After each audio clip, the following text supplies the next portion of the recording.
Merci. Merci, Regina. Allez, le temps qu'ils arrivent, on va peut-être... on peut démarrer puisque c'est les présentations. Ouais. Ben, merci, c'est génial. Allez, bienvenue donc à cette session TDO, donc dans le congrès ATHS. Donc il y a quelques sessions hébergées donc, du TDO. La thématique, ce sont les nouvelles galéniques et les modes d'administration. Alors c'est vrai qu'on va faire un voyage en fait entre trois pays, la Suisse, la France et la Belgique. Donc on va avoir un peu trois avis divergents sur des types de produits ou des produits connus mais avec une distribution, un mode de distribution particulier, avec aussi une attention particulière au mode de délivrance et en Belgique avec une réflexion sur les nouveaux modes de délivrance. Je ne vous en dis pas plus parce que comme ça, je vous laisse un peu... Je ne déflore pas les sujets de chacun. Je vais quand même présenter donc, nos orateurs. Alors, les premiers orateurs donc, qui viennent de Suisse sont deux psychiatres. Et donc, il y a Sergio Rovello et Laia Pérez de Lucia, deux psychiatres donc, qui travaillent au CHU Vaudois à Lausanne, mais qui n'y travaillent pas vraiment, mais ça vous nous expliquerez parce qu'ils travaillent dans une unité extérieure. Marie-Charlotte Nourry, qui suivra donc, qui elle est de France, voilà. Et on terminera avec Marie-Ève Janssen de la région liégeoise en Belgique. Alors d'emblée, je donne la parole alors à nos deux Suisses et je les laisse organiser leur passage de parole entre deux puisqu'ils sont à deux pour présenter le sujet. Je vous passe le micro. Oui, alors juste pour la pratique, chaque exposé sera suivi de quelques questions de clarification, mais la discussion interviendra à la fin. Ça va? Donc s'il n'y a pas de questions de clarification, on passe au suivant et on aura un peu un débat entre nous à la fin. Bonjour à tous, donc moi je m'appelle Sergio Rovello et je suis ici avec Laia Pérez. Donc on est tous les deux médecins au service de médecine des addictions et au CHUV, donc l'hôpital universitaire dans le canton de Vaud en Suisse. Et nous, on travaille dans le nord du canton, donc dans une antenne du service de médecine des addictions à Yverdon, donc au nord du canton de Vaud. Et aujourd'hui, on va vous parler de l'évolution du traitement avec la diacétylmorphine en Suisse, donc l'héroïne pharmaceutique. Et on va parler des nouvelles choses qu'on peut faire aujourd'hui pour faciliter l'accès aux soins aux personnes qui ont besoin. Donc, les traitements avec donc de diacétylmorphine, il est autorisé dans certains pays européens, dont la Suisse, et il y a aussi des projets pilotes dans d'autres pays comme le Canada et l'Espagne. Mais en ce qui concerne la Suisse, ce n'est pas un nouveau traitement, c'est un traitement qui est là depuis les années 90, qui a été prescrit dans un premier temps dans un cadre expérimental et par la suite, il a été prescrit comme un autre TAO, mais avec des règles beaucoup plus strictes, autant pour la prescription que pour l'administration supervisée. Donc, les patients viennent pendant les 6 premiers mois, 2 fois par jour, 7 jours sur 7, prendre le traitement. Ce qui d'un côté peut être quelque chose de positif parce que ça aide à structurer la journée, mais d'un autre côté ça peut être un frein pour l'adhésion au traitement, surtout en ce qui concerne l'intégration de la vie socio-professionnelle. Ce traitement est réservé vraiment pour les personnes qui ont une dépendance sévère et qui n'ont pas pu être stabilisées avec les traitements classiques, donc la buprenorphine et la méthadone. Les programmes DAM permettent les traitements intégrés des troubles physiques et psychiques associés, ainsi qu'une diminution des risques et des dommages secondaires à la consommation de substances. Et tous nos patients qui participent, qui bénéficient au programme DAM, ont également un accompagnement médico-psychosocial très important. Donc, ils viennent assez souvent, on les voit tous les jours, donc il y a un accompagnement par les médecins, les infirmiers, les éducateurs, donc tous les corps de métier. Donc ici, comme on a dit avant, nous on travaille dans une antenne du service de médecine des addictions dans le Nord et nous on utilise uniquement les formes orales, la forme orale de la diacétylmorphine. On a des types de comprimés. À droite, on a les comprimés à libération instantanée. Donc, c'est les comprimés qu'on utilise pour que les patients puissent ressentir un peu cette sensation d'euphorie recherchée. Et à gauche, les comprimés roses, c'est des comprimés à libération prolongée pour éviter un état de manque entre la prise du matin et la prise du soir. Alors, la différence avec l'héroïne des rues, c'est assez clair. Donc, l'héroïne pharmaceutique est fabriquée par des laboratoires. Donc, le taux de pureté est à peu près 99%, ce qui la différencie de l'héroïne des rues, qui, dans le meilleur des cas en Suisse, arrive à 20%, et qui est il y a plein de produits de coupe dedans.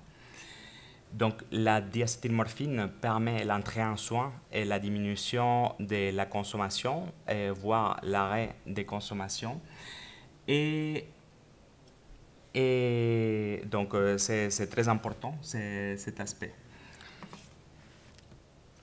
Alors,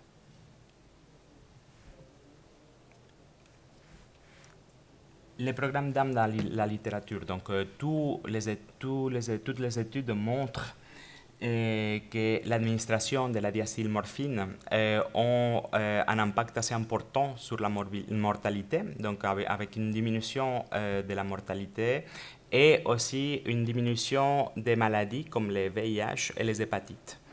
Mais également, il y a une diminution du taux de criminalité associé au syndrome de dépendance, ce qui n'est pas négligeable, et aussi une diminution de la consommation annexe d'autres substances, notamment la cocaïne. Donc ça peut être intéressant aussi pour les personnes qui ont une consommation de plusieurs substances. Ça, c'est une question qu'on nous pose souvent. Est-ce que ces traitements n'encourageraient pas la consommation puisqu'on est en train de donner de l'héroïne pure aux patients? Mais la réponse est non, évidemment, parce que ces programmes existent en Suisse depuis environ 20 ans, plus de 20 ans en fait. Et on a vu que la consommation d'opiacés a nettement diminué ces 10 dernières années. Donc il n'y a pas eu une augmentation, mais une diminution. Et aussi la demande des patients pour accéder à la DAM est restée plutôt stable, à environ entre 5-10% de tout l'ensemble des TAO que nous on prescrit.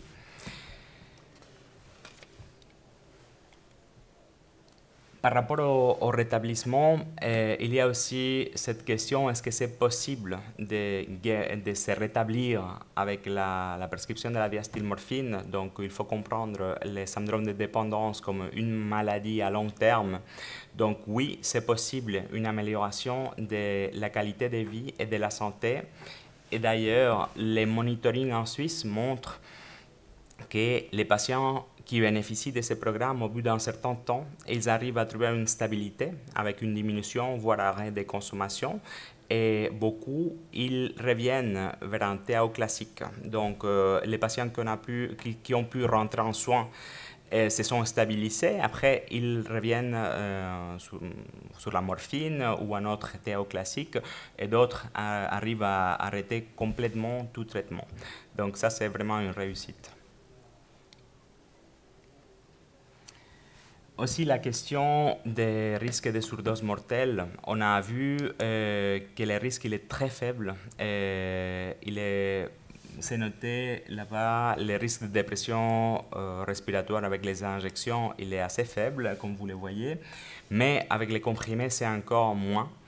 Et le risque n'est pas en soi liées à la substance en elle-même, mais aux substances que les patients peuvent prendre à côté, notamment des sédatifs comme les benzodiazépines ou l'alcool. À part ça, il y a quand même une administration supervisée, donc les patients sont en contact avec des équipes qui sont préparées pour intervenir s'il y a le moindre souci.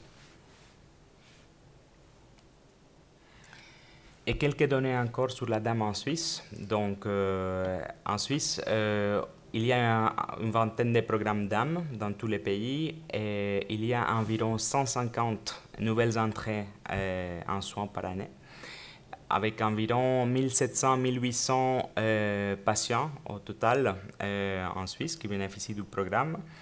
Comme on a dit avant, ça représente entre 5 et 10% de l'ensemble de tous les TAO qui existent en Suisse. Et les critères pour accéder à ces traitements sont les suivants. Il faut être majeur, il faut avoir au moins 2 ans de dépendance et avoir au moins des échecs avec les traitements classiques. Donc ce n'est pas un traitement de première intention, mais plutôt un traitement de troisième intention. Donc on commence avec la méthadone buprenorphine, il y aurait la morphine retard par la suite, et en troisième intention, il y a la diacétylmorphine. La seule exception qu'on pourrait faire, c'est pour les patients qui présentent un trouble psychotique.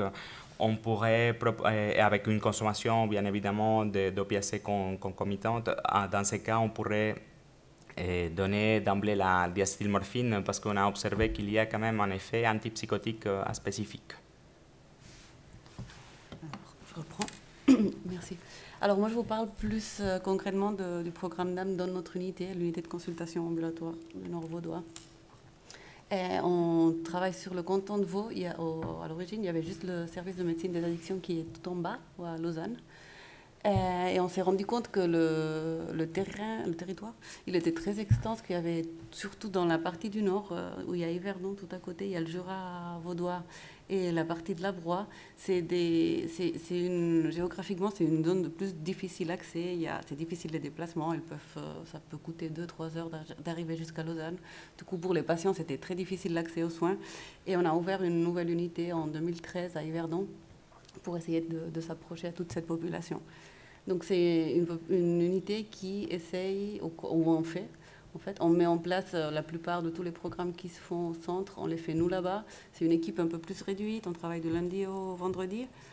C'est des infirmiers, des assistants sociaux, des éducateurs et des médecins, autant somaticiens que psychiatres. Et entre autres, on prend en charge les patients qui ont un traitement agoniste des opiacés. Donc, comme on essaye de faire un peu les mêmes programmes qu'eux, nous on a ouvert en 2013. Depuis le début, les TAO faisaient partie de ce qu'on prenait en charge.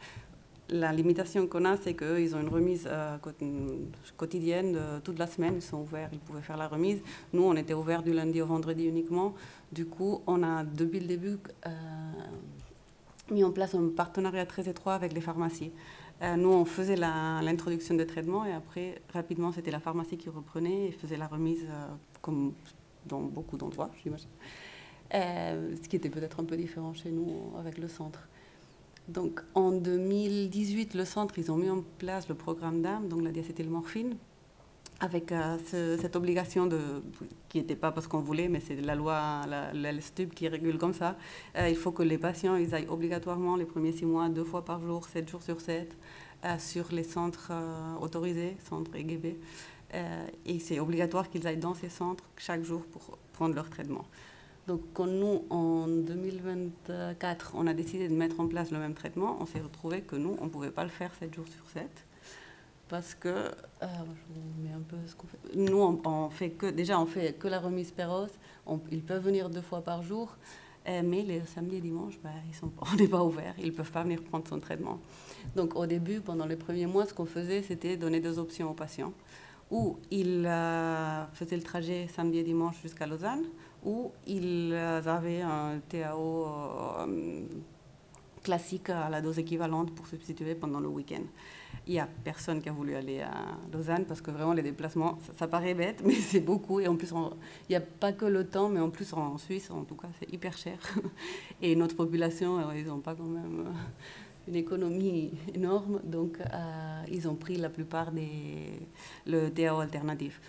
Qu'est-ce qui se passait?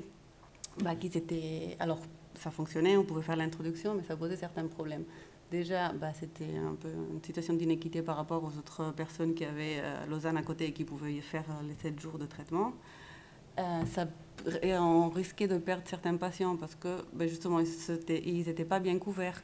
Ce qu'ils ont rapporté, c'était que les week-ends, ils avaient plus de craving et qu'il leur manquait cette sensation, justement, comme on disait, le comprimé de libération rapide, ça donnait un peu ce flash, cette euphorie. Et c'est ce qu'ils recherchent un peu, cette population. Donc, ils ne trouvaient pas ça, et le week-end, c'était compliqué pour eux, donc ils ne se sentaient pas forcément stables avec le programme d'âme pendant l'introduction. Donc, on s'est dit, qu'est-ce qu'on fait, qu'est-ce qu'on peut trouver comme solution? Et les pharmacies avec lesquelles on travaillait déjà, elles ont apparu comme possible solution. Donc, elles étaient partantes. Les pharmacies sont plutôt ouvertes à tout ça, parce qu'ils étaient intéressés à participer au projet. La première barrière, c'était plus... Bon, c'est la même chose. Elles étaient partantes et surtout, ça nous intéressait. On travaille déjà depuis un moment avec eux. Et en plus, eux, ils sont ouverts les week-ends et avec un horaire plus élargi que nous. Du coup, c'était quand même assez aidant et une bonne idée. Le problème, c'était le cadre légal au début, parce que comme j'ai dit, la loi nous imposait aux gens de, pendant l'introduction, venir chaque jour, 7 jours sur 7, que dans les centres EGB, c'est les centres qui ont l'autorisation de distribuer la diacétylmorphine. C'est l'acronyme en allemand, je ne vais pas le prononcer, mais c'est pour ça que ça s'appelle EGB. Donc, l'avantage qu'on a eu, c'est le Covid, que ça assouplit les normes. Pendant la période du Covid, c'était clair que ces personnes ne pouvaient pas se déplacer 2 fois par jour aux hôpitaux. C'était des personnes à risque en plus. Donc, on a dû assouplir de façon rapide ou trouver une façon de faire. Et on a commencé à ouvrir les portes au fait que les patients pouvaient emporter avec eux les médicaments à la maison pendant 2 jours. Les craintes, c'était qu'il y ait des mésusages, plus de décès, des overdoses, délinquance. Et en réalité, quand on a fait un peu le récapitulatif de ce qui s'était passé pendant la période du Covid, on a vu que non, que tout au contraire, c'était plutôt bénéfique. Les patients, ils ont assez bien respecté la distribution, les prises. Et en plus, ils se sont rencontrés qu'au lieu de passer leur temps à se déplacer jusqu'à l'ambulatoire ou l'hôpital pour recevoir leur traitement, ils avaient du temps pour socialiser, pour trouver une occupation, pour faire d'autres choses. Du coup, c'était plutôt positif pour leur suivi. Et au niveau des soignants, ils se retrouvaient aussi que le rôle de je ne fais que distribuer le médicament changeait un peu. Ils pouvaient passer à s'occuper pas uniquement d'évaluer le patient, voir s'il est conscient ou pas et donner le médicament, mais à se dire qu'est-ce qui s'est passé pendant ces jours, comment ça va, qu'est-ce que vous avez pu mettre en place pendant ces 2 jours, vous avez rencontré qui, vous avez fait comment. Donc ça a permis de se dire, est-ce que ça ne vaudrait pas la peine que ces mesures qui étaient théoriquement temporaires se maintiennent. C'est ce qui s'est passé en avril 2023, où on a accordé qu'on pouvait déléguer la distribution à des centres, mais sous des conditions spécifiques. Donc, il fallait que les centres aient des locaux spécifiques pour la distribution, que le personnel soit formé et que le personnel soit informé. En plus, ça restait le fait qu'en Suisse, on doit informer de tout. On doit annoncer à chaque personne qui est sous TA, on doit l'annoncer. S'ils sont sous DAM, encore plus. Et si un centre va rentrer dans la course comme intermédiaire, on doit aussi l'annoncer autant à l'Office fédéral de santé publique qu'aux autorités cantonales. Donc, ça a ajouté un peu d'administratif, mais sinon, ça allait. Donc, vu qu'on pouvait le faire légalement, on a parlé avec les pharmacies qui étaient partantes et avec une, on a essayé de mettre un projet pilote. C'était finalement la pharmacie de la gare d'Yverdon. C'était un point central, nous on était près d'eux, on pouvait donner quand même un peu de soutien. C'est vraiment juste à côté de la gare, donc les patients qui viennent de partout, ils n'ont pas cherché ailleurs, ils sont juste à côté. Et eux, ils étaient motivés pour commencer. Donc, on a essayé. Les prérequis, c'était donc ces salles qui soient adaptées. C'est exactement la même salle qui peut être une salle de distribution de TAO classique. C'est juste qu'au lieu de méthadone, ils vont donner de la diacétylmorphine. Le personnel, ils étaient plutôt partants. On a essayé de tout structurer comme il faut parce qu'il y avait quand même certaines peurs. Donc on a fait des guidelines, des protocoles pour comment accueillir le patient, qu'est-ce qu'il fallait évaluer avant de donner le traitement, qu'est-ce qu'on faisait s'il y avait une prise qui était oubliée, perdue, bon pas perdue mais oubliée, ou s'il ne se présentait pas le matin parce qu'il s'était endormi, et s'il arrivait 3 heures plus tard, qu'est-ce qu'on faisait. Donc on a tout protocolisé. On a essayé de parler beaucoup avec les pharmaciens, essayer de voir quelles étaient leurs principales peurs et de rassurer au mieux. Avec les patients, ce qu'on a fait, c'est l'infirmier qui participe aussi dans le programme d'âme. Il a accompagné les patients pour qu'ils connaissent la pharmacie, pour que les pharmaciens les connaissent, parce qu'il y avait quand même une des peurs qu'il y avait, c'était est-ce qu'il n'y aura pas des braquages, est-ce qu'ils ne vont pas vont pas devenir agressifs si on leur refuse le traitement parce qu'ils sont arrivés 2 heures plus tard. Donc on a essayé de créer un peu le lien entre les patients et les pharmaciens. Et c'est très bien passé. Donc, bon, je me suis un peu avancée, mais donc les facilitateurs, c'était la disponibilité des pharmacies au niveau horaire, les envies qu'ils avaient et le fait qu'on collaborait déjà beaucoup avec eux. Et les freins, c'était justement la loi, mais on avait cette modification en 2023, tous les a priori des pharmaciens, que vraiment, juste avec la collaboration, le fait de parler, d'accompagner les gens, aussi, il y avait comme une deuxième ligne, s'ils avaient un souci pendant le week-end, il y a un piquet d'addictologie aussi pendant le week-end, ils pouvaient faire appel au piquet. Donc on a vraiment essayé de les rassurer au maximum, et ça s'est bien passé. Et il y avait après le détail un peu moins cool, mais bon, économique, où c'est une prestation qui n'est pas remboursée vraiment pour la pharmacie. Donc ça reste toujours la même chose. Du coup, c'est probablement le point à encore voir comment on peut faire avec les caisses maladie. Mais pour l'instant, ça ne suppose pas un énorme frein. Donc les premiers retours, ce qu'on a eu, ça fait déjà depuis mars 2025 qu'on a mis en place ce projet pilote. Et globalement, ça se passe bien. Les patients sont contents, ils se sentent mieux couverts quand on fait une introduction de traitement, ils ont moins de déplacements. Et surtout, il y a un peu ce truc de dire « Ah, mais je peux le prendre aussi en pharmacie, pareil que mon autre TAO ». Du coup, ça déstigmatise un peu le truc de « c'est un traitement qu'il faut absolument aller en ambulatoire pour le prendre ». On peut aussi le prendre en pharmacie comme n'importe quel autre TAO. Ce qui avait ressorti, mais ce n'était pas énorme, c'était parfois un peu la peur aussi de « mais si le dosage n'est pas bon, et s'il y a quoi que ce soit, vous n'êtes pas là, il n'y a pas de médecin, il n'y a qu'un pharmacien ». Oui, mais ils sont entraînés, ils savent quoi faire. Donc. Et on n'a vraiment pas eu de soucis, il n'y a pas eu d'ambulance à appeler, il n'y a pas eu de médecin à appeler. Ça, avec ce qu'on a mis en place pour l'instant, ça s'est très bien passé. Pour la pharmacie, pareil, ils sont globalement contents, il y a juste ce petit côté économique qui est encore là à discuter. Mais sinon, ils sont contents de la collaboration qu'on a pu mettre en place, du fait de rapporter un peu de valeur à leur travail aussi. Ils peuvent se spécialiser. Ce n'est pas que des pharmacies où ils font une distribution différente en plus. Et le lien avec nous, il est un peu plus rapproché. Donc, globalement, c'est la même chose que j'ai déjà dit, juste pour dire que oui, pour nous, au niveau de l'unité, c'est un peu la même chose aussi. On a réussi à encore tisser des meilleurs liens avec ce réseau, avec les pharmacies qui sont très importantes. Et en plus, on s'adapte un peu plus encore, si on peut, aux besoins de patients, ce qui nous aide à une prise en charge plus adaptée, spécialisée pour eux. Donc ça, c'est nos premiers retours. L'idée, c'est qu'est-ce qu'on fait maintenant? Donc on souhaiterait que ça se maintienne, qu'on puisse... Ça, c'est une pharmacie pilote. L'idée, ça serait de garder ce modèle et même l'élargir dans le sens où, là, on fait avec la pharmacie centrale, mais pourquoi pas la pharmacie où le patient allait déjà prendre son TAO normalement, qui est juste à 3 rues de chez lui, au lieu d'à 3 villages. Donc, essayer de faire ça. Et étendre à d'autres régions. Et après, juste comme petite information, nous, on a choisi ce modèle, travailler avec les pharmacies. Il y a d'autres projets qui se font qu'au lieu de travailler avec les pharmacies, ils travaillent avec des soins à domicile. Donc ça, c'est pour des personnes encore avec d'autres difficultés, avec mobilité réduite, par exemple. Donc il y a d'autres approches pour essayer d'approcher la diacétylmorphine aux patients et de déstigmatiser un peu ce côté de l'héroïne pharmaceutique. Donc c'était ça. Vous avez un peu de littérature et merci beaucoup. Non, mail pour si vous voulez.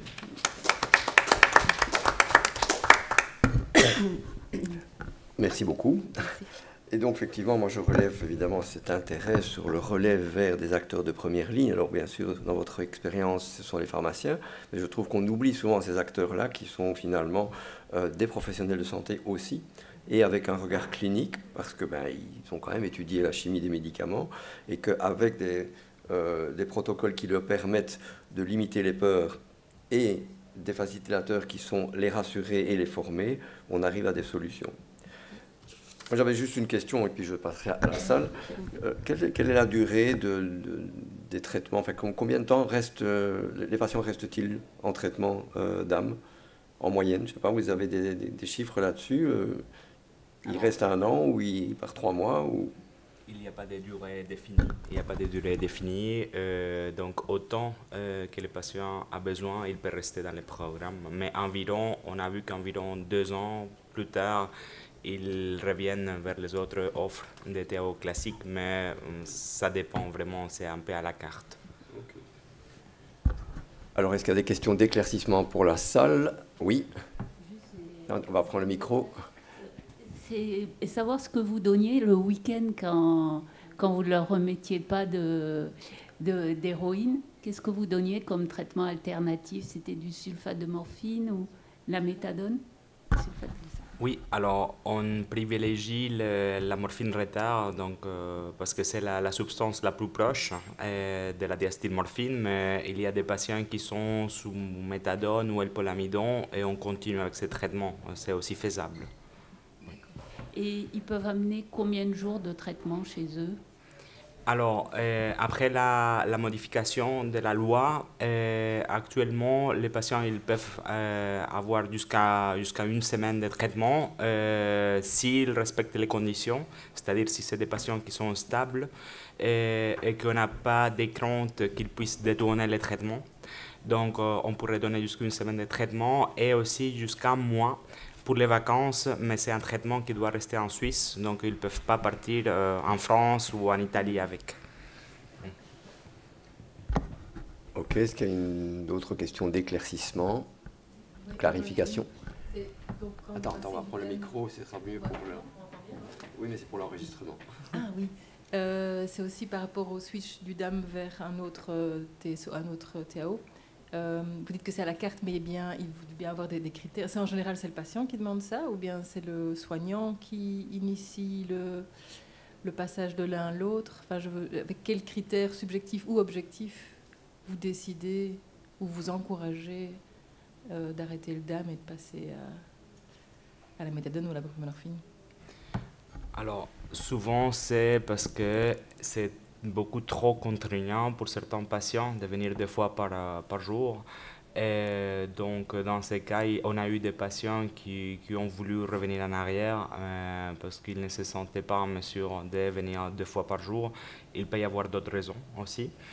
Mais du coup, dans ces cas, on peut le faire. Après, il y a, parce qu'on a dit qu'ils doivent se rendre 2 fois par jour pendant les 6 premiers mois, mais la loi aussi nous donne la possibilité de faire une demande anticipée. Et si c'est pour des raisons de travail, pour les personnes qui travaillent, ils ne peuvent pas venir 2 fois par jour, c'est beaucoup trop contraignant.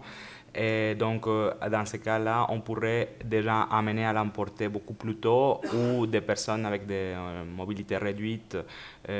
Si quelqu'un s'est cassé une jambe, il ne pourra pas venir. Donc, il y a certaines exceptions. On y reviendra sans doute dans la discussion après. D'autres choses encore que vous voulez rapidement discuter, et puis sinon on passe à l'exposé suivant, et puis on reviendra bien sûr sur les finalités, les différentes discussions qu'on peut avoir au sujet de ce traitement. Ok. Alors donc je vais passer la parole à Marie-Charlotte Nourry, donc elle est infirmière en XAPA, au XAPA Liberté de Bagneux. Exactement. Elle va nous parler d'innovation thérapeutique, parce qu'elle a quand même déjà un long parcours, je pense, dans les dépendances. Moi, je l'ai déjà entendu plusieurs fois dans différentes HAS et autres. Oui, je me souviens quand même. Pas avec la même coiffure peut-être, mais voilà. Mais donc, je vais la laisser exposer alors son travail sur l'innovation. Très bien. Bonjour à tous, merci d'être là. Donc en effet, moi je vais vous présenter l'innovation thérapeutique qui a eu lieu au XAPA et qui est un changement à la fois pour nous les soignants, mais surtout pour nos patients, en vous prenant donc l'exemple de la buprenorphine d'action prolongée que nous avons mis en place maintenant fin 2020.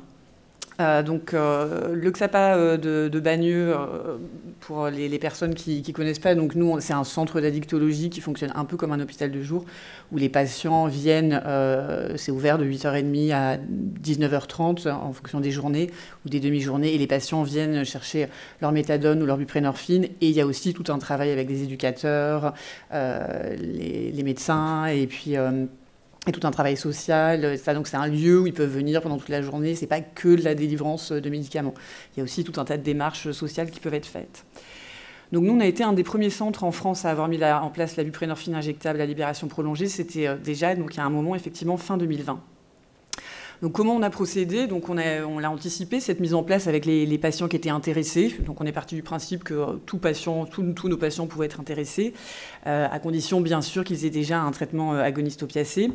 Donc on a fait en sorte de leur faire passer des questionnaires pour mener tranquillement, s'ils en avaient envie, à l'initiation de ce traitement. Donc les patients qui étaient désireux d'essayer cette nouvelle galénique, ils ont d'abord pu expérimenter une injection hebdomadaire avant d'avoir une injection mensuelle.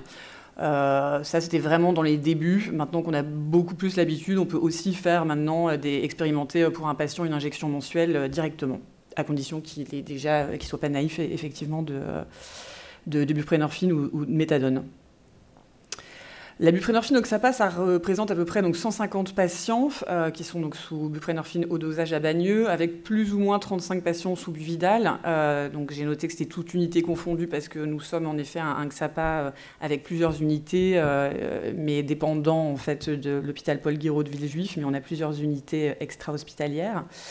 Et nous, dans notre XAPA, on a des dosages qui sont plutôt élevés, que ce soit Péros ou en libération prolongée, puisque nos dosages les plus courants en mensuel sont 160, 128 et 96 mg, donc c'est les plus hauts dosages. Il existe aussi 32 et 24 en version, et 8 en version hebdomadaire. Donc j'ai noté que notre XAPA était très impliqué depuis le début de l'instauration parce qu'on a des médecins qui sont qui étaient très intéressés par mettre en place cette nouvelle galénique pour ce que ça pouvait apporter effectivement aux patients. Donc à la fois les médecins étaient motivés, les infirmiers aussi, les travailleurs sociaux parce que ça initiait quelque chose de complètement nouveau dans notre XAPA. Donc c'était intéressant pour tout le monde, pour les patients évidemment. Et puis pour tous les professionnels, parce qu'on avait tous un rôle à jouer quand on a instauré le Buvidal. Je vais aller trop vite. Donc comment on a procédé? Donc on a fait un questionnaire de mise en route assez simple pour les patients, donc en cherchant à savoir d'abord la posologie en cours, alors réellement prise, parce qu'il y a le déclaratif et puis la réalité. Revenir aussi sur la façon dont ils le prennent, est-ce qu'ils le prennent correctement ou pas correctement, est-ce qu'ils ont d'autres traitements en cours et surtout qu'est-ce qu'ils consomment actuellement, donc ça pouvait être des substances licites comme illicites. Donc on a cherché à savoir vraiment quelle voie, comment, quand, avoir le plus de détails possible sur leur conso parallèle. Le souhait qu'ils avaient d'installer le Buvidal, donc est-ce qu'ils allaient se lancer directement en mensuel ou hebdomadaire puis mensuel ou hebdomadaire uniquement ou alors ne pas débuter tout de suite. Il y avait vraiment aussi le choix de prendre le temps. Et surtout, ce qui nous intéressait particulièrement et ce qui nous a aidé à vraiment personnaliser cette prise en soin, c'est de connaître leurs inquiétudes à l'idée de ce changement et également les bénéfices qu'ils en attendaient. Donc là, on a vraiment listé avec eux, point par point, on a pris le temps de lister avec eux qu'est-ce qui était intéressant pour eux, qu'est-ce qu'ils en attendaient et qu'est-ce qui les stressait ou leur faisait peur dans ce changement de galénique. Donc, quand ça a été mis en place pour un patient qui l'a accepté, donc on a mis en place un suivi à 3 mois et à 6 mois, donc là qui était vraiment beaucoup plus dans le détail, où on a proposé aux patients donc, de passer 1 heure avec nous, donc c'était un binôme infirmier-psychologue, sur un entretien donc, qui durait, comme j'ai dit, à peu près 1 heure, pour recueillir en fait leurs impressions et les premiers éléments sur les changements qui avaient été induits par leur expérience, et puis leur vécu aussi de manière qualitative. Donc vraiment, je vous ai mis des items, vous allez voir qu'on est allé quand même assez loin pour effectivement savoir comment on pouvait réévaluer, revenir sur les expériences qui se seraient mal passées, modifier des choses, etc. Donc les items, bon, c'est assez long, je les ai mis pour que vraiment vous voyez qu'on a vraiment creusé. Donc on a vraiment cherché à savoir avant Buvidal quel traitement ces patients prenaient, combien de prises par jour, quelle voie, est-ce qu'ils mésusaient, est-ce qu'ils ne mésusaient pas, depuis combien de temps ils en prenaient, et puis l'opiacé de base, pour quel opiacé ils venaient au départ, dans quelle quantité, par quelle voie. Après, tout simplement, on leur demandait une expérience générale du Buvidal et surtout le fait que ce soit un traitement administré par injection, qui était une des premières craintes quand on a relevé les premières estimations avec les patients. C'était le fait que ce soit injecté qui pouvait faire peur ou poser problème. Donc ensuite, on est allé creuser effectivement donc avec la psychologue l'idée donc du manque, du sentiment de vide. Alors pour certains patients, c'était pas très facile de l'exprimer, mais voilà, parfois ils avaient, enfin avec leurs mots à eux, ils exprimaient effectivement ce qu'ils ressentaient. Alors après, on leur posait aussi la question de la liberté retrouvée, oui ou non, du fait de ne plus avoir à penser au traitement au quotidien. On les a interrogés aussi sur le vécu de leur dépendance, de leur addiction aux produits opiacés concernés. Savoir également si ça avait modifié d'autres consommations de substances opiacées, notamment le tabac, l'alcool, et puis après évidemment le cocaïne, crack, cannabis, etc., toute conso à côté. Et puis en gros, qu'est-ce que ça fait changer pour eux dans leur mode de vie, au niveau du travail, des amis, de la justice, de la police, du rapport avec les lieux de soins, dans leurs loisirs. On est vraiment allé les interroger sur absolument tous les aspects de leur vie qui pouvaient avoir été modifiés par cette nouvelle galénique. Ensuite, on cherchait à savoir si effectivement le Buvidal avait déjà répondu ou allait, selon eux, répondre à leurs attentes. On reprenait avec eux les attentes qu'ils avaient exprimées au départ. On reprenait aussi leurs inquiétudes pour leur demander s'ils étaient rassurés concernant ces inquiétudes. Et puis, on cherchait à savoir effectivement si les effets qu'on peut ressentir avec la buprenorphine Péros étaient aussi ressentis avec la buprenorphine injectable. À quelle intensité. Donc on a guidé vraiment aussi, c'était un entretien vraiment assez dirigé, on leur a vraiment parlé donc, des symptômes de constipation, de suée, de fatigue, de sédation, de prurite, de douleur. Donc eux-mêmes nous ont rapporté parfois aussi des choses qu'on n'avait pas imaginées, et notamment tous les aspects liés à la libido. Ça, on ne l'avait pas évalué, on n'avait pas cherché à l'évaluer, et en même temps, eux, certains en ont parlé assez spontanément. Est-ce qu'ils étaient intéressés pour continuer le traitement, ou est-ce qu'ils voulaient revenir à leur traitement d'avant et d'exprimer la raison pour laquelle ils voulaient ces modifications?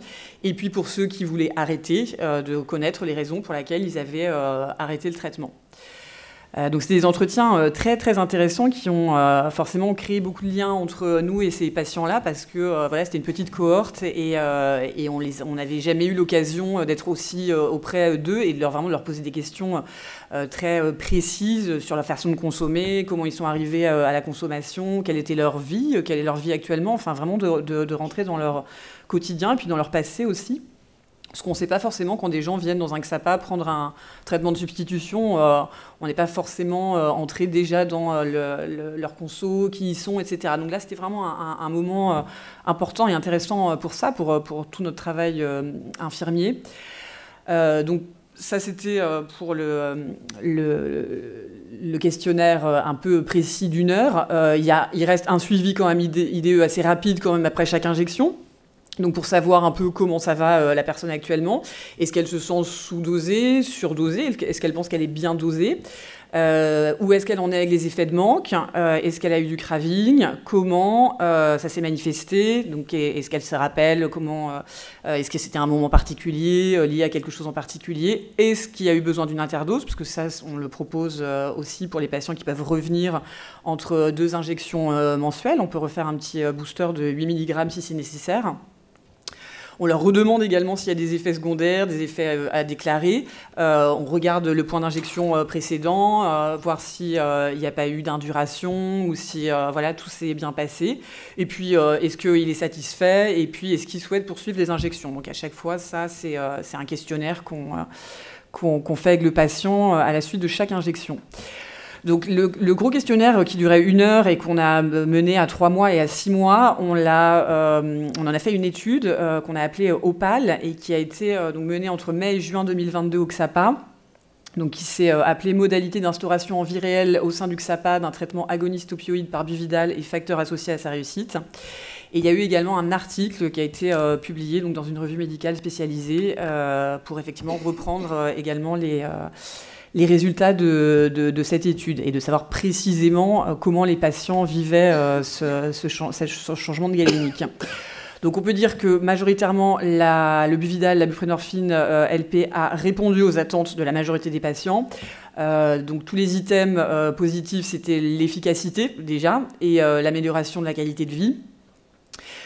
L'occasion aussi de parler de la substitution dans leur vie quotidienne, ces patients sous TSO. Donc certains ont réussi très bien ont eu des difficultés à l'intégrer dans leur quotidien, ou au contraire, ça leur a permis de voir émerger d'autres perspectives dans la façon de vivre avec une dépendance aux opiacés.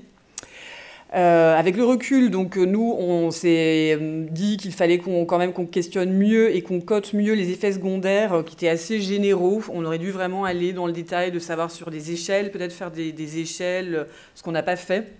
On leur a posé la question comme ça, est-ce que vous avez des symptômes? Oui, non. Quelle intensité, plus ou moins? Mais on n'est pas vraiment allé, on ne l'a pas coté en échelle, donc ça, c'est à refaire, on referait mieux.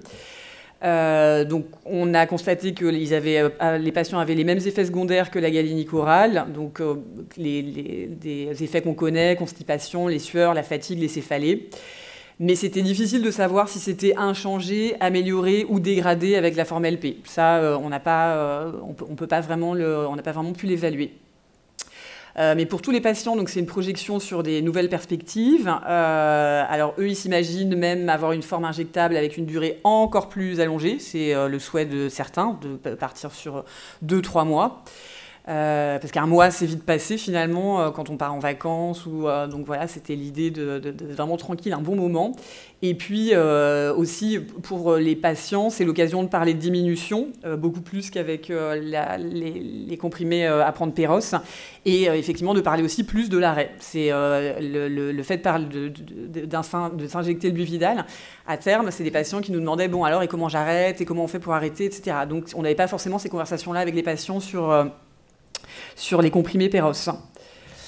Donc, en fonction des réponses de chacun, donc, qui étaient leurs attentes, leurs craintes, leurs antécédents et leurs pratiques, on a vraiment travaillé au mieux avec chacun pour l'accompagner dans son expérience de santé. Donc, c'est vraiment très, très personnalisé. J'entends par là que des personnes qui avaient des craintes, par exemple sur la douleur, on vraiment prenait en compte ça. On les faisait venir plus tôt pour leur mettre de la glace, un pain de glace ou des patchs de lidocaïne. On prenait en compte vraiment chaque personne avec ses craintes et pour essayer d'être rassurant au mieux.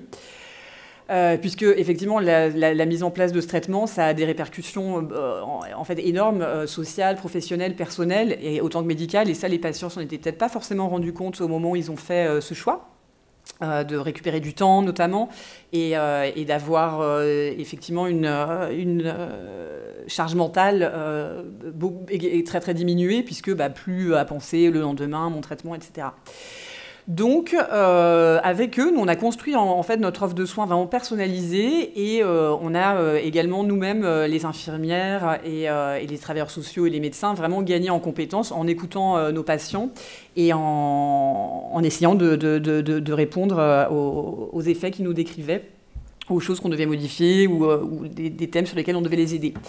Donc les avantages, je l'ai dit, c'était donc au niveau des patients, c'est vraiment la diminution de la charge mentale qui est liée au traitement, les déplacements qui sont facilités, une spontanéité dans leurs loisirs ou dans leur départ en week-end ou en vacances, beaucoup moins d'anxiété aussi sur le nombre des comprimés qu'ils doivent prévoir.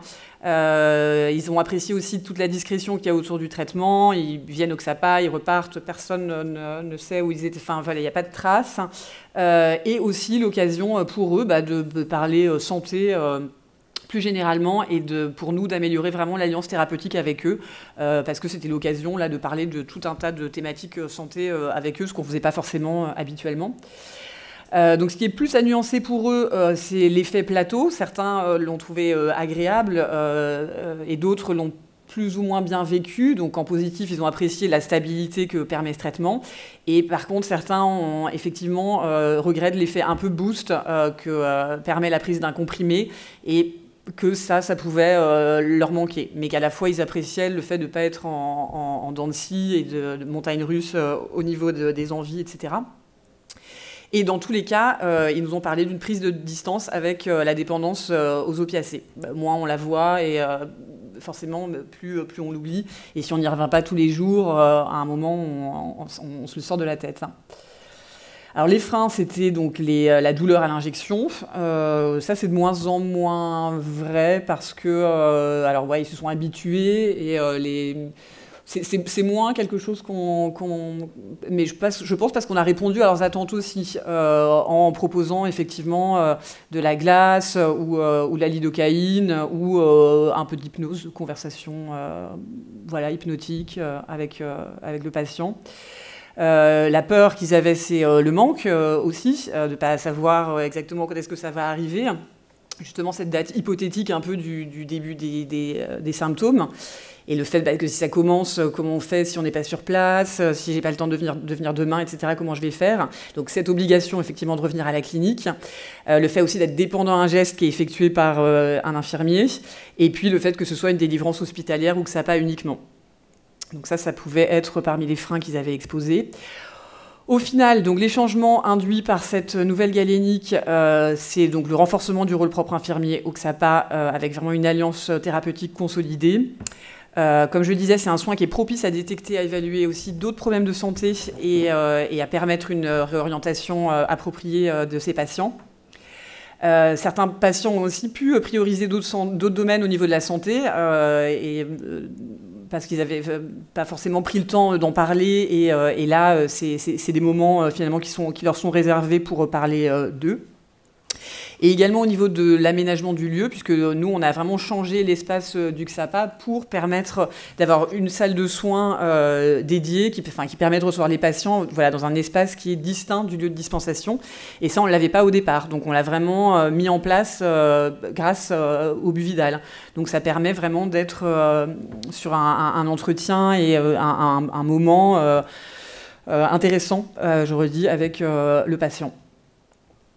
Voilà, donc pour nous, à Bagneux, en tout cas, tout le monde a bien adhéré à cette galénique et les patients aussi. Et on n'a pas eu pour le moment de vraiment retour en arrière de patients qui reprendraient des comprimés. Mais ce que j'ai oublié de dire, c'est que parfois, de toute façon, il y en a certains d'entre eux à qui on laisse quand même quelques comprimés pour qu'ils puissent se rassurer si jamais ils ont... à un moment, une sensation peut-être de vide, de manque, etc. Donc, ils peuvent reprendre un petit comprimé. Voilà. Merci beaucoup. J'ai des questions, mais je les mettrai plus pour la discussion, parce que c'est des questions plus importantes. Mais est-ce que dans la salle, il y a des questions de clarification sur les explications que Marie-Charlotte nous a données?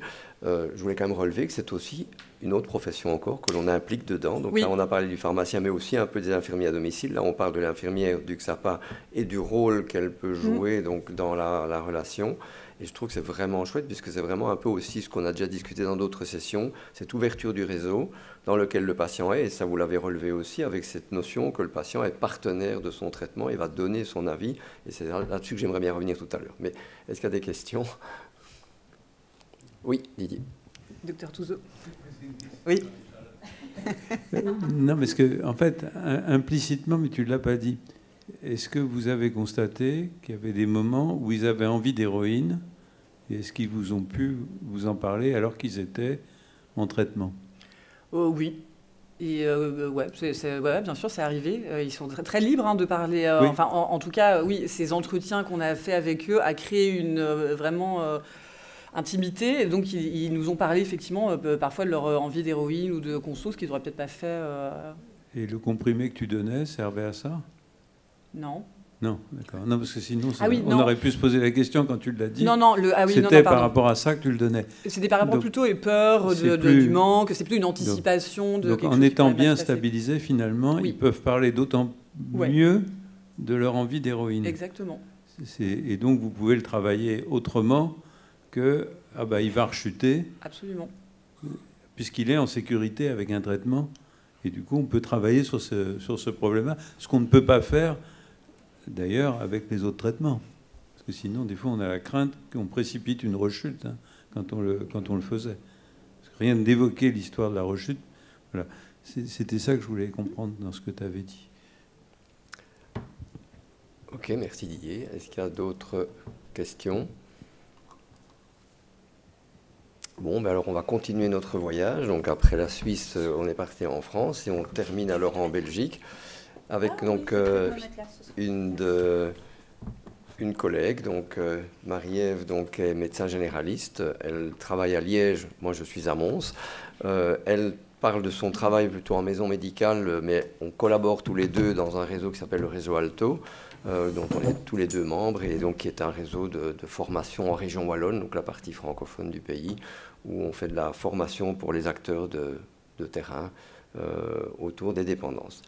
Et donc Marie-Ève va nous parler un petit peu la même chose que Marie-Charlotte, mais plus sur les particularités que ce Buvidal, puisque c'est le seul qui est en Belgique pour le moment, ce Buvidal a entraîné au niveau de ses modes de délivrance et de ce que ça a pu entraîner autour de la relation entre les différents acteurs. Et on va revoir encore que les acteurs autres que le médecin ont un rôle à jouer.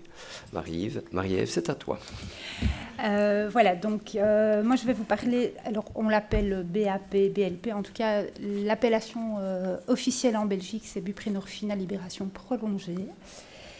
Et ma question c'est de savoir est-ce que c'est un rendez-vous manqué ou est-ce que c'est une opportunité, et je vais vous parler de notre petite expérience, en tout cas dans mon centre à Liège. Si ça veut bien changer. Non.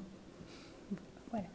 Donc, mes conflits d'intérêts, j'ai déjà été invitée à des conférences et autres congrès par les firmes suivantes. Et dernièrement, j'ai participé à un panel d'experts avec les thérapeutes de prison pour Camurus.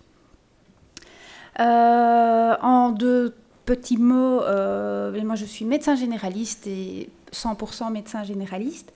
Il n'y a pas de titre d'addictologue en Belgique, mais on fait de la consultation d'addictologie, et ça j'en fais depuis 2005 dans un centre qui s'appelle la MAS, la Maison d'accueil socio-sanitaire, et depuis 2016 j'en ai repris la coordination médicale.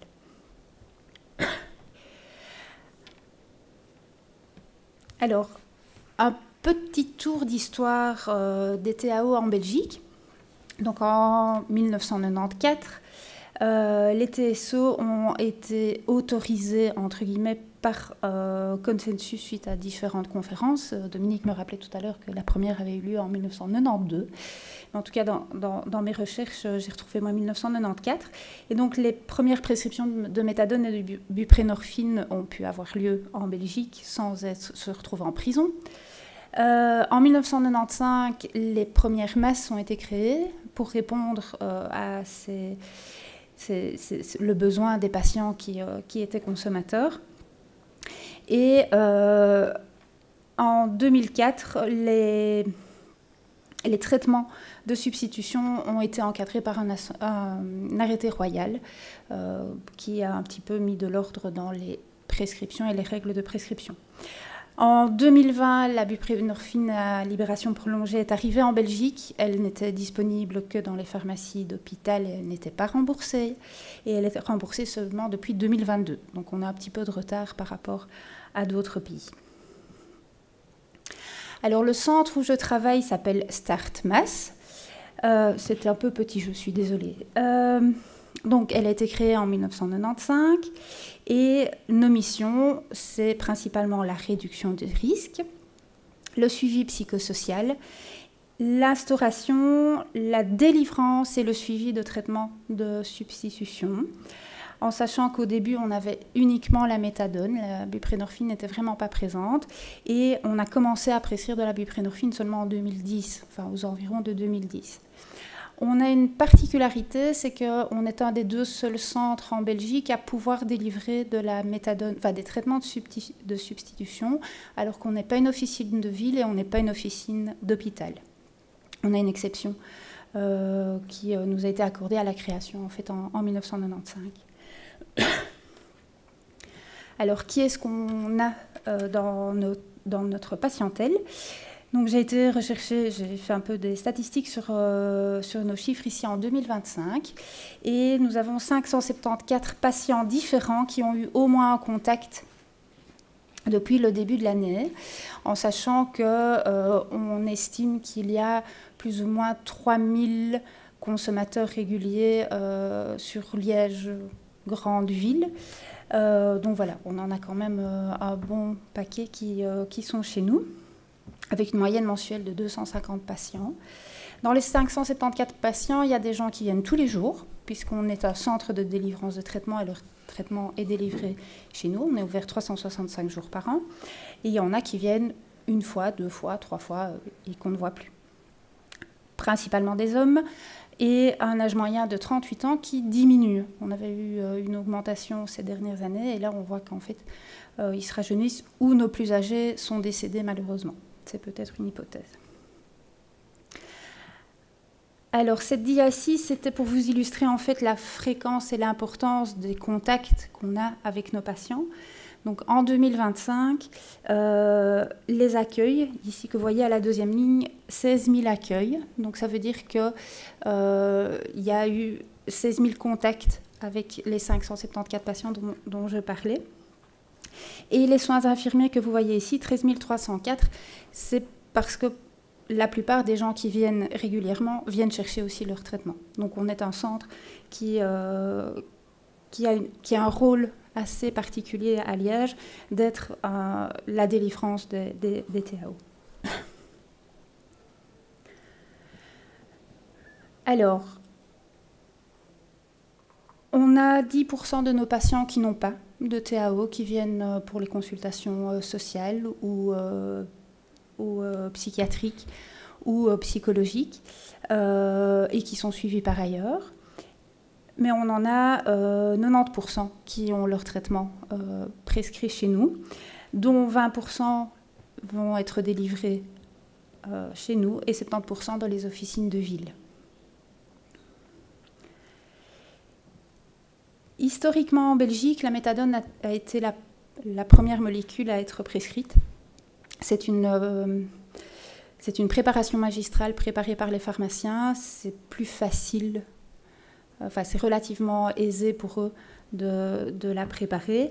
Et donc on a un bon 70% de nos patients qui sont sous méthadone, 20% qui sont sous buprenorphine haut dosage, Suboxone ou Libroxar, c'est les deux marques que nous avons, et un tout petit peu de Buvidal que j'ai instauré il y a maintenant 1 an et demi.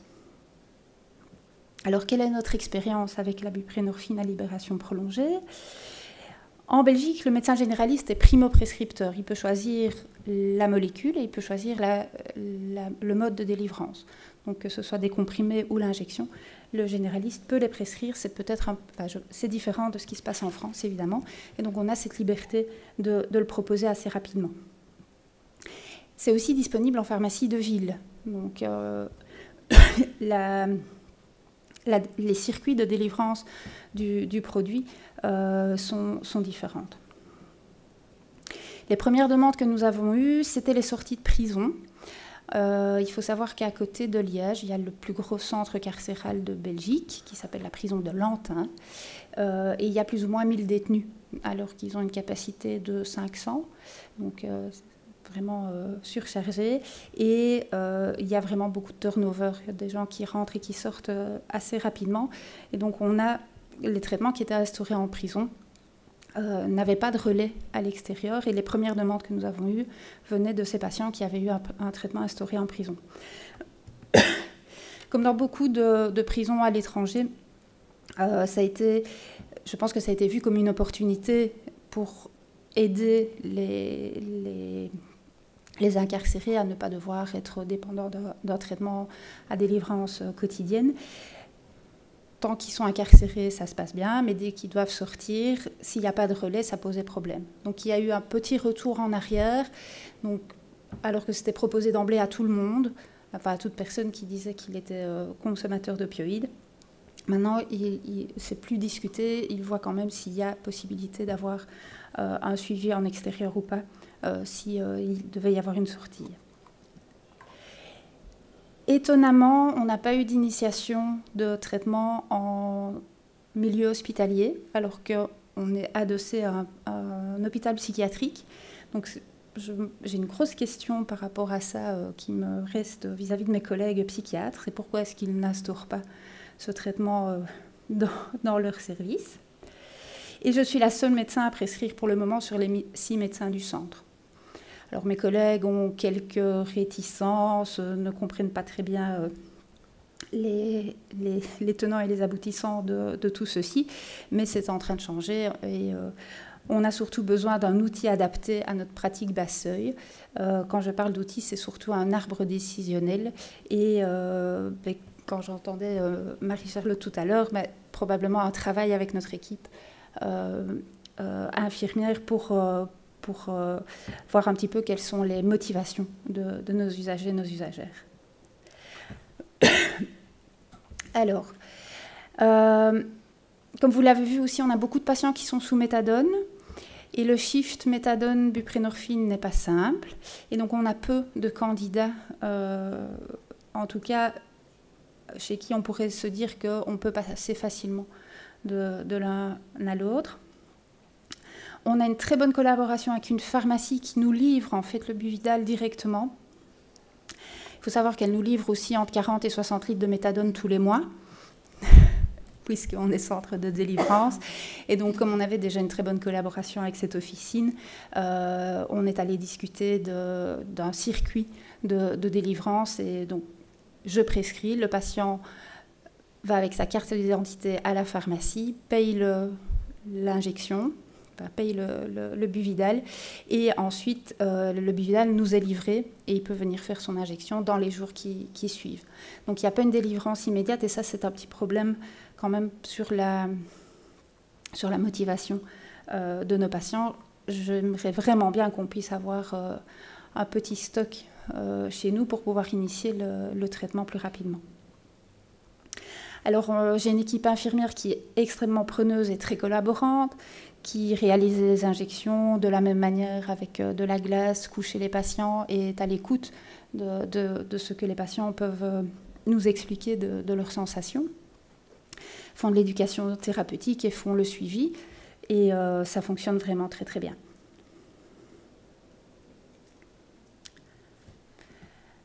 Alors, je vous ai mis le tout petit tableau des patients qui ont été suivis chez nous sur l'année qui vient de se passer.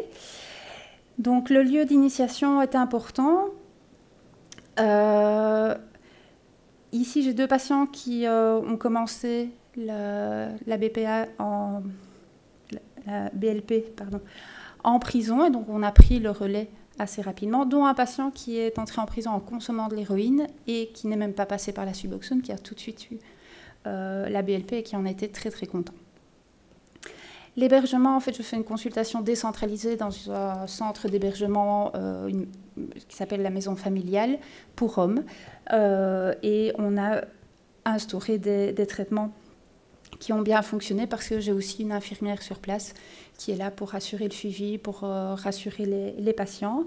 Et avec un patient qui était extrêmement motivé, qui était à 80 mg de méthadone, qui a réussi une diminution assez rapide, et puis qui est passé à 64 mg de Buvidal et qui en est extrêmement content. Il a un contrat de travail, il est enchanté. J'ai un patient transgenre qui est arrivé d'un XAPA, qui lui avait du Buvidal 160. Il faut savoir qu'en Belgique, on ne l'a pas, le 160 mg, donc on a dû bricoler comme on pouvait. Mais maintenant, on a diminué à 64 mg et ça se passe très très bien.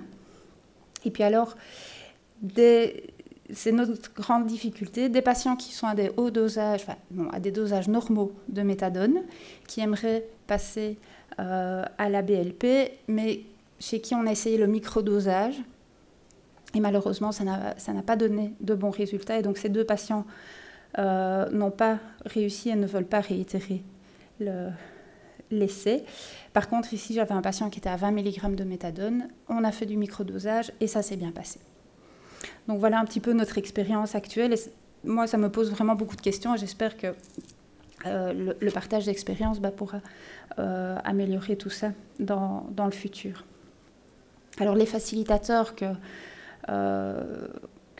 j'ai pu relever, c'est que le remboursement du médicament le rend accessible, mais ça c'est à double tranchant parce que les patients qui ne sont pas en ordre d'assurabilité n'ont pas accès au traitement et ce n'est pas pris en charge par exemple l'aide sociale, puisqu'on arrive à 330 € par mois. C'est facile à injecter et le lien avec l'équipe thérapeutique est vraiment un facilitateur. On évite évidemment le mésusage. Je n'ai pas encore vu un patient qui allait sucer où on avait fait l'injection pour aller revendre sa salive. On a eu des patients qui régurgitaient leur méthadone pour aller la revendre à d'autres patients. Donc ce n'est pas de la science-fiction. Ça diminue évidemment la stigmatisation. Ça diminue la charge mentale.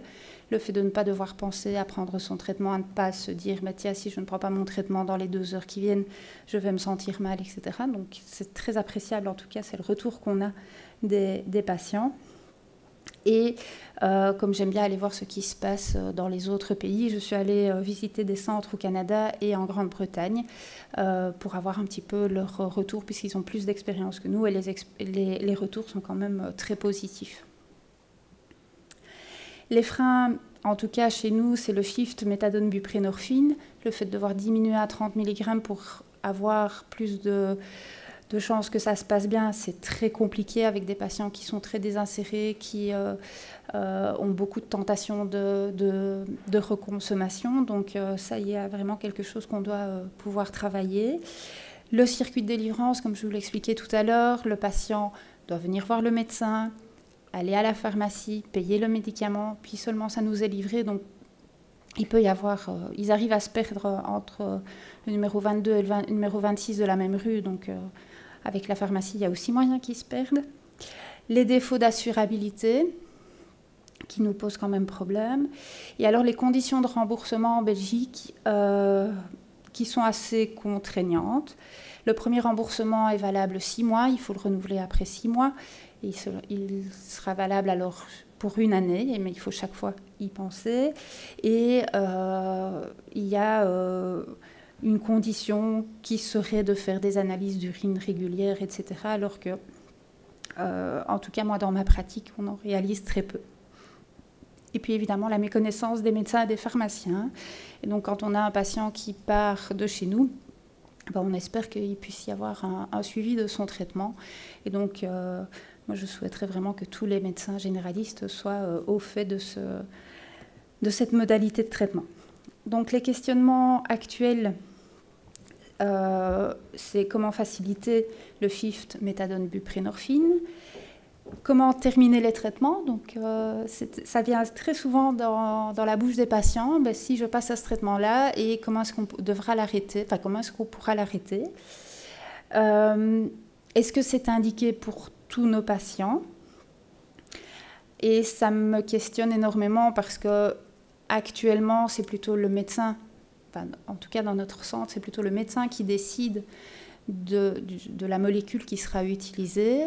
Et je me dis qu'on doit vraiment changer notre manière de faire et de proposer aux patients d'expliquer quelles sont les différentes alternatives et que ce soit une décision partagée. Et ça, c'est un travail qu'on va faire avec mon équipe. Et puis, quel est l'accompagnement? Parce que c'est un changement du projet thérapeutique, ne plus voir le patient qu'une fois par mois plutôt qu'une fois toutes les 2 semaines ou voire toutes les semaines. Comment est-ce qu'on accompagne ces patients? Et un traitement sans soins, c'est un entretien d'assuétude. Il est nécessaire évidemment de proposer du soin et de chérir ce lien thérapeutique d'une autre manière avec nos patients.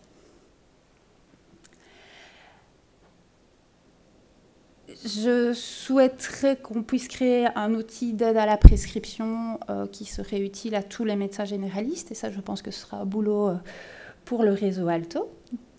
Création d'un outil d'aide au shift méthadone-buprenorphine. Et puis ça, c'est un gros projet qu'on a avec le réseau Alto, ce serait de créer une communauté de pratique pour répondre aux questions des thérapeutes qui accompagnent les patients. Et donc, ce qu'on imagine, ce serait vraiment un peu sur le modèle qui se fait au Québec, c'est d'avoir un site dédié avec différents endroits où on peut poser des questions, où il y a des webinaires, il y a des sessions en live, etc.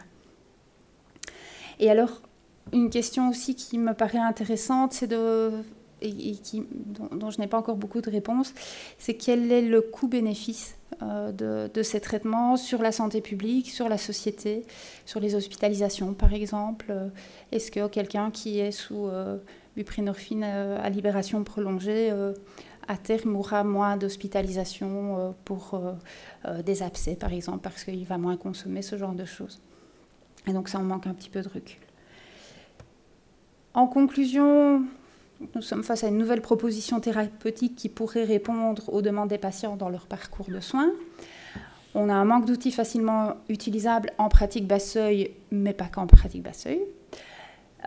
Il est important de faire connaître ce traitement aux praticiens de première ligne et aux pharmaciens, qui ont évidemment une place très importante, et tout le travail qu'on fait en réseau qui est vraiment super important.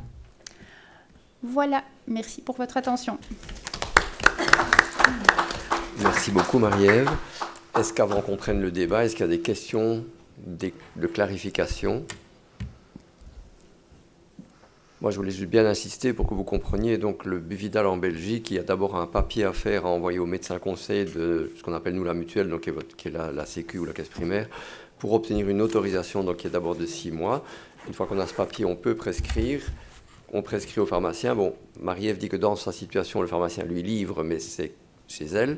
Moi, par exemple, je dois aller à la pharmacie chercher moi-même l'injection.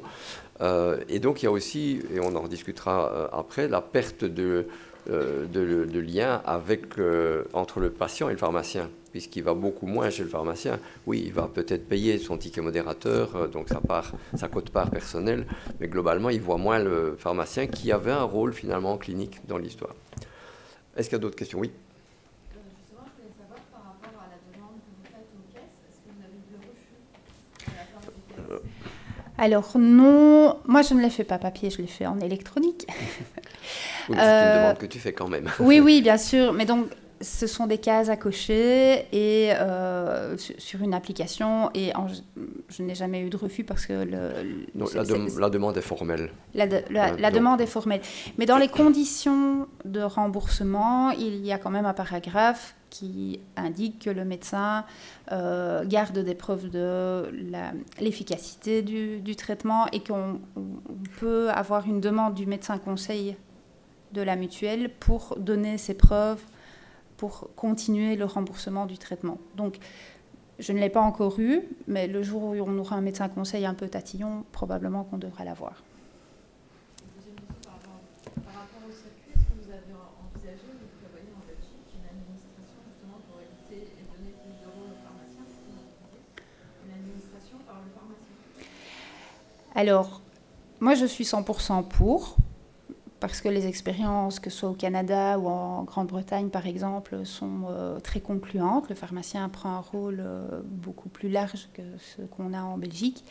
C'est inentendable pour mes collègues généralistes, qui ont déjà l'impression qu'on leur vole leur travail, que ce soit pour la vaccination. C'est ça, c'est déjà le cas en vaccination, puisqu'on a donné l'autorisation pour les vaccins saisonniers, que le pharmacien puisse les faire, et il y a des médecins généralistes qui se trouvent... La majorité. La majorité. Pas... Non, vraiment la majorité. Ok, encore d'autres questions, puis sinon on peut partir. Oui. Juste une précision, donc je travaille aussi comme Marie-Ève à la masse à Bruxelles, et j'ai un peu la même expérience, une dizaine de patients, c'est très mitigé et beaucoup de mal à passer de la méthadone au Buvidal. Et d'ailleurs, tous vos outils, Marie-Charlotte, m'intéresseraient bien. Mais donc une précision par rapport à l'aide sociale, nous, on a négocié avec un CPS qui paye. Donc ça fait quand même une grosse différence, parce qu'il y avait un des enjeux qu'on avait, c'était l'iniquité.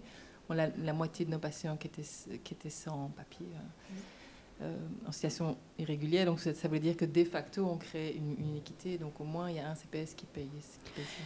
Quand je parle de problèmes d'assurabilité, c'est aussi les patients qui sortent de prison. Normalement, ils récupèrent leur assurabilité directement quand ils sortent, sauf que dans les faits, ça ne se passe pas comme ça. Donc on se retrouve avec des personnes qui, pendant 6, 8, 12 semaines, ne sont pas assurables, ne peuvent pas émarger du CPS pour les soins de santé. Et donc, on se retrouve avec un vide juridique, là où ils sont censés avoir une mutuelle, mais en fait, ils n'en ont pas dans les faits. Ça commence à aller mieux. Mais... Ça évolue quand même positivement. Oui, mais voilà, c'est... Et donc, on a des ruptures de traitement comme ça. Il y avait encore une question, je pense, derrière, je ne sais plus. Oui, pardon. C'est la même question, c'est par rapport au switch méthadone... C'est la même question par rapport au switch méthadone, buprenorphine, oui. Buvidal, du coup, c'est vrai que... Bon, buprenorphine aussi, la question est un peu la même. Mais voilà, c'est vrai que je ne sais pas si à Bagneux... Oui, c'est ça, voilà, j'en ai tourné alors vers Marie-Charlotte. Pas tellement, parce que nous aussi, on a vraiment des usagers qui ont des très hauts dosages de méthadone. C'est très très rare, nous, les patients qui ont des petits dosages. Donc, ça nous arrivait une fois de faire un switch par du Skénan, mais ça n'a pas tenu. Clairement, le patient était trop haut en méthadone, il pensait qu'il est descendu progressivement, mais ça... Donc voilà, on a des dosages en état tellement haut que compliqué. Et en faisant un moment par du Skénan, vous avez essayé? C'est ce qu'on a fait, ouais. Et bah là, ça tenait sur le Skénan, mais c'était pendant une semaine, un truc comme ça. Et après, sur la buprenorphine, ça l'a pas fait. Le patient se sentait pas assez couvert, il se sentait en manque. Alors, il était vachement anxieux aussi. Il y avait toute cette partie-là à se dire... Voilà, j'ai changé de galénique, comment là je sens que ça va pas. Enfin, voilà, je pense qu'il était aussi très très anxieux, donc il a souhaité retourner à la méta. Mais nous, sur les dosages qu'on a, non, c'est pas très envisageable. Dans les expériences que j'ai faites avec le microdosage, donc moi je me suis basée sur le protocole qu'ils utilisent à Montréal. Où ils gardent le même dosage de méthadone et ils augmentent petit à petit la buprenorphine. Mais il y a aussi tout un accompagnement par l'équipe psychosociale qui téléphone, qui se rend au domicile, et aussi d'autres médicaments pour lutter contre les signes de manque induits par la buprenorphine. Donc je pense que c'est possible. Mais ça doit être bien protocolé et ça doit vraiment être appliqué par une équipe. Et préparer aussi psychologiquement la personne. Et il faut que le patient aussi ait un téléphone et un domicile. Enfin voilà, il y a aussi des aspects là très pratiques pour effectivement le suivre, l'accompagner. Oui. Dans la grosse précarité, c'est plus compliqué, ouais. Oui. Dans le prolongement de cette question, est-ce que vous avez expérimenté... Est-ce que vous avez expérimenté de faire le switch à l'occasion d'une hospitalisation? Moi, je l'espérais et comme je l'ai indiqué, je n'ai pas eu de retour de patients d'hospitalisation où on aurait fait le switch pour pouvoir commencer le Buvidal, ce qui est quand même une opportunité manquée énorme. J'avais une autre question, mais c'est du coup pour les programmes d'héroïne. On peut y aller dans la discussion, allez-y. C'était quand les patients ont des doses donc à amener chez eux, est-ce qu'il y a des injections, parfois des comprimés d'héroïne? Est-ce que vous avez constaté ça? Parce que, en France, on n'a pas la chance d'avoir un traitement de substitution injectable, si ce n'est de Buvidal, mais qui ne correspond pas aux mêmes attentes pour les usagers. Et du coup, on a de plus en plus, enfin nous en tout cas à Bordeaux, on constate de plus en plus d'injections, de buprenorphine, ça c'est classique, mais de méthadone également. Et donc on voit vraiment qu'il manque un traitement qui serait injectable. Donc je voulais savoir s'il y avait des détournements, je sais pas, ou des usages alternatifs des traitements d'héroïne.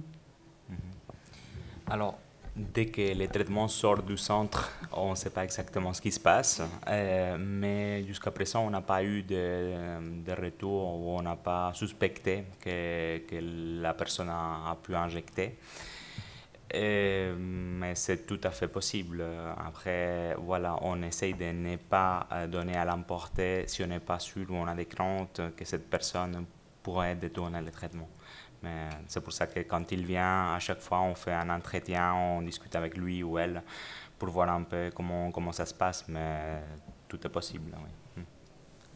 Peut-être préciser là qu'il y a une question de conditions cadres qui diffèrent d'un pays à l'autre, mais en Suisse, d'un côté, il y a la morphine retard, enfin l'équivalent du Skenan, qui bénéficie du cadre assez lax, qui est le même que pour la méthadone, c'est-à-dire qu'un patient qui s'y prend bien, qui met en confiance son médecin, au bout de 2 semaines, quasiment, il peut déjà switcher sur de l'emporter pour 1 semaine de sa morphine retard, et puis ensuite faire sa petite chimie et transformer ça en kit de morphine injectable, versus la diacétylmorphine.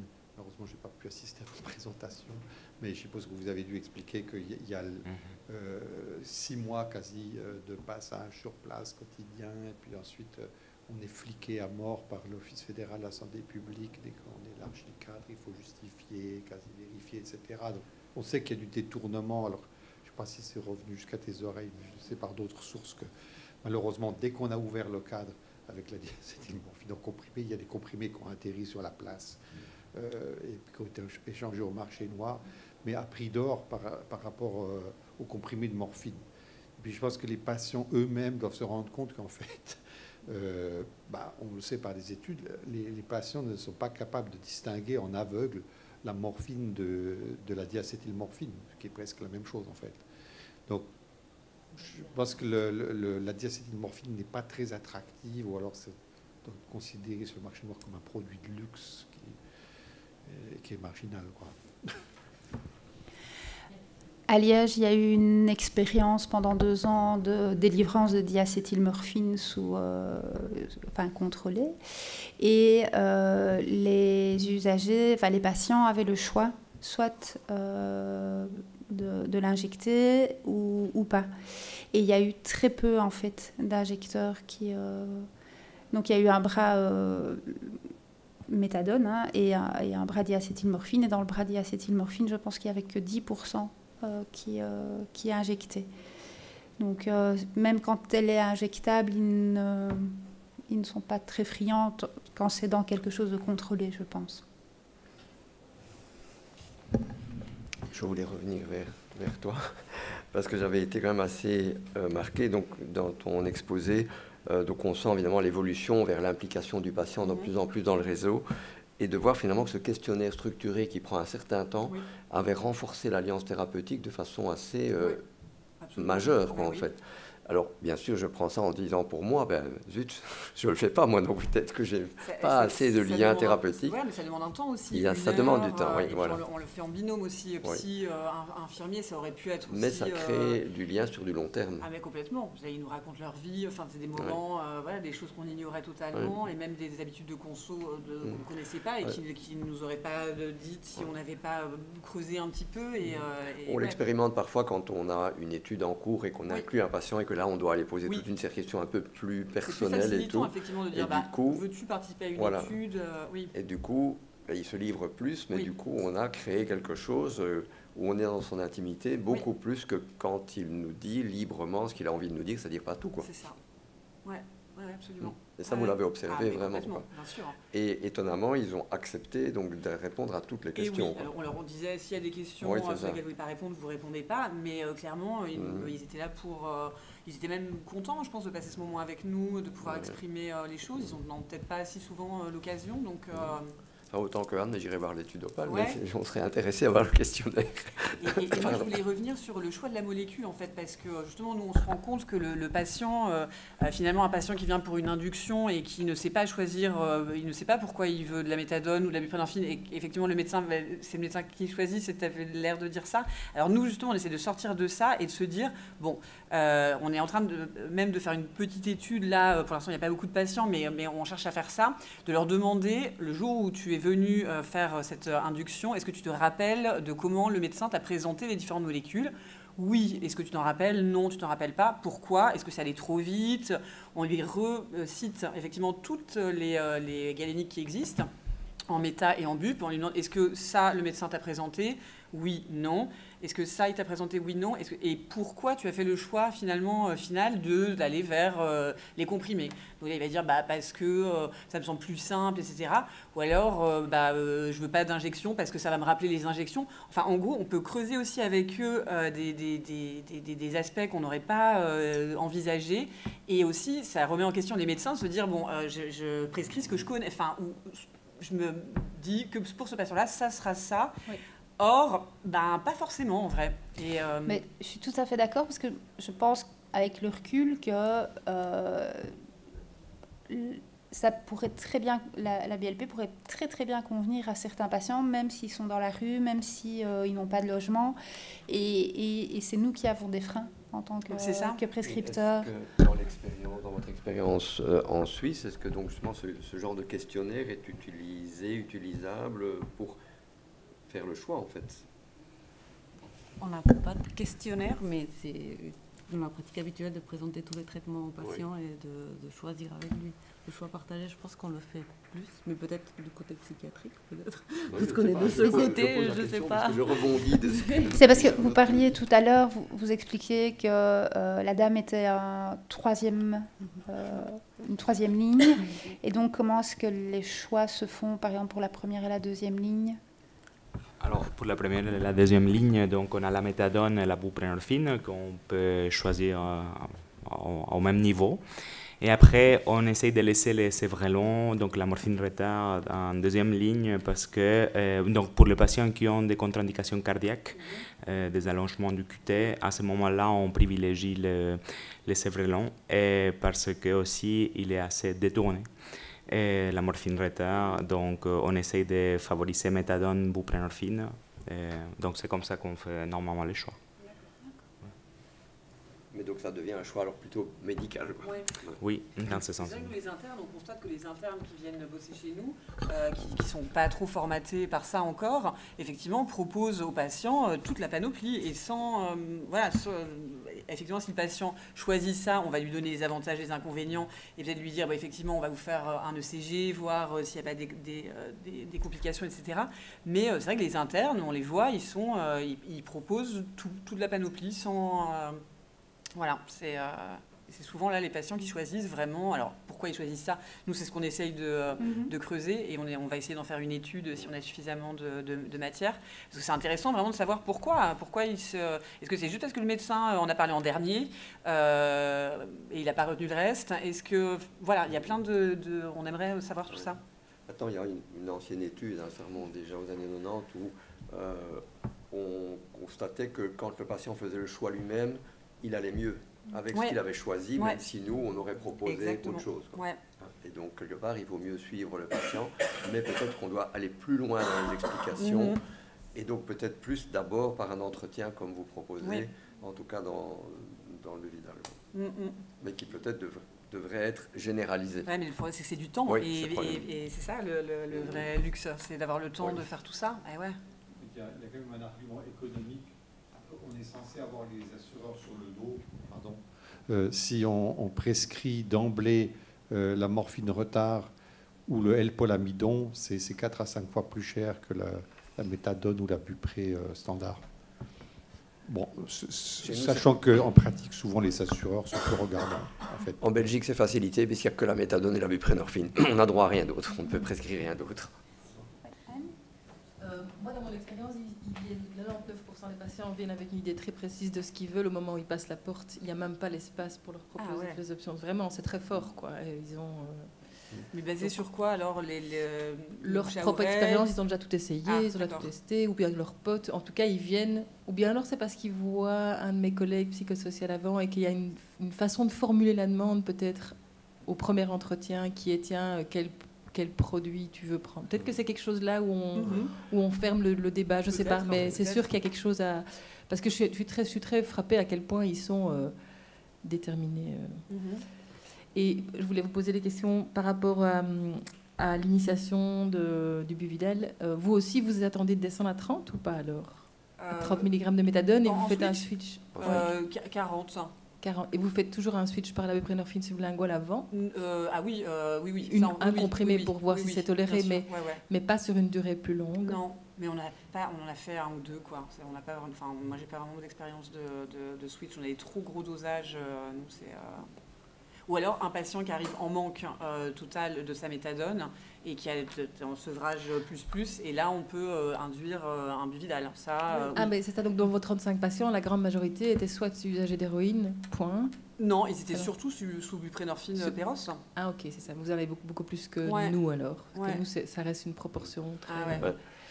C'est ce qu'on voit depuis le début. Hein. Donc, il y a toujours eu en Belgique plus de méthadone que de buprenorphine parce que la méta était d'abord présente en Belgique avant le buprenorphine qui est arrivé qu'après les années 2000. Et en France, c'était l'inverse. Alors, nous, on a beaucoup de méta au XAPA de Bagnols. On a beaucoup plus de méta que de buprenorphine. Mais les patients mais pas au début, quand vous n'aviez pas la méta. Et donc, c'est vrai que dans les choix, on a aussi eu cette historique. Enfin, moi, dans les années 90, j'avais énormément de patients français qui venaient, je suis frontalier, et qui venaient chercher de la méta parce qu'ils avaient expérimenté la buprenorphine. Et je m'étais un peu inquiété de savoir pourquoi ils venaient autant, parce que, ok, d'accord, mais ils devaient payer quand même tout. Et en fait, une des raisons, quand je leur demandais, mais comment vous la prenez? Et en fait, la buprenorphine était essentiellement avalée. Et donc, du coup, il n'y avait pas d'effet, voire même des effets désagréables, quoi, en fait. Et donc, du coup, ils venaient chercher un autre produit qui était plus efficace, mais la buprenorphine n'était pas bien écolée. Parce que les médecins français n'étaient pas bien formés à l'usage, quoi. Ils avaient l'autorisation de le prescrire, ça c'était déjà pas mal, mais pas expliquer comment ils devaient l'écoler.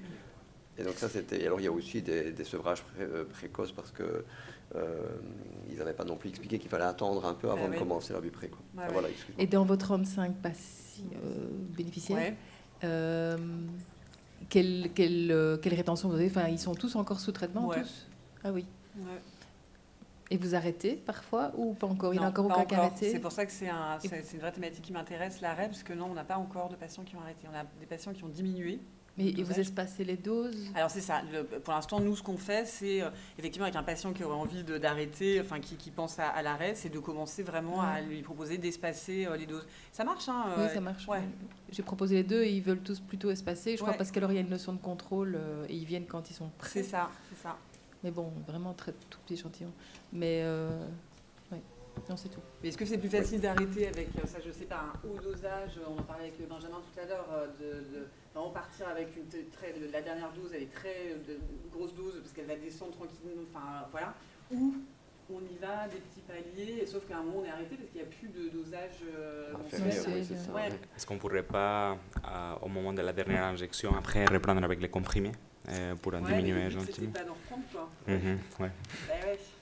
Non, parce que tous les bénéfices de justement pas de prise quotidienne, pas l'effet où est mon comprimé, est-ce que je l'ai, est-ce que je suis pas à court, enfin tout ça qui est acquis. Alors c'est vraiment, ce serait vécu comme un retour en arrière. Oui. Alors moi je suis Camille, ça, je suis un peu biaisée. Mais tout à l'heure au symposium, il y a le docteur Melin qui, lui, dans son expérience, a déjà 3 patients. Dans le symposium Camurus de tout à l'heure, il y avait le docteur Melin qui, lui, a déjà expérimenté 3 arrêts de TSO. Et il arrête avec le 64. C'est des patients qui avaient du 64 et qui, à un moment, il y a un espacement jusqu'au moment où c'est le patient qui dit j'ai envie d'arrêter, je tente. Et c'est là qu'il expliquait qu'il continuait à les suivre pour justement vérifier qu'il n'y avait pas de situation de report. Voilà.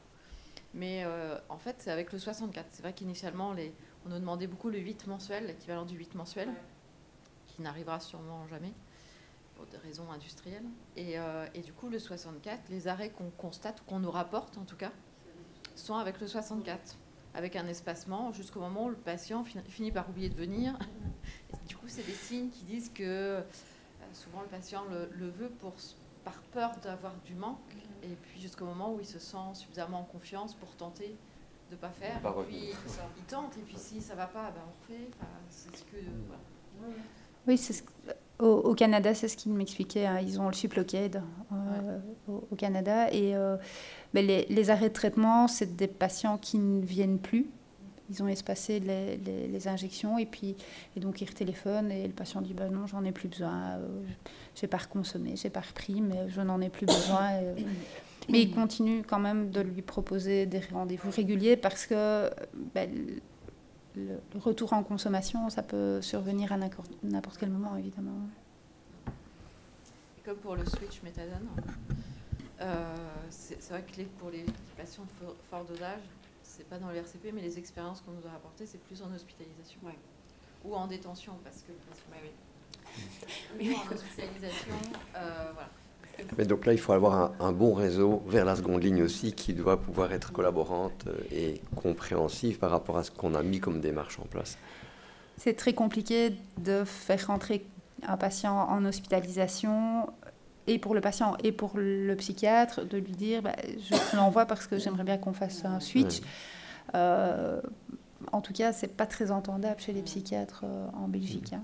Non, mais souvent, ce qui a été fait par le docteur Melin, c'est souvent des patients qui sont arrivés en situation d'overdose, des patients qui sont arrivés en situation de sevrage, des fois alcool ou autre. Et ça a été, ce que vous parlez d'occasion manquée, que lui, il a pris pour proposer Buvidal aux patients. Parce qu'il est dans l'hôpital. Parce qu'il est dans l'hôpital et qu'il est sur place. Voilà.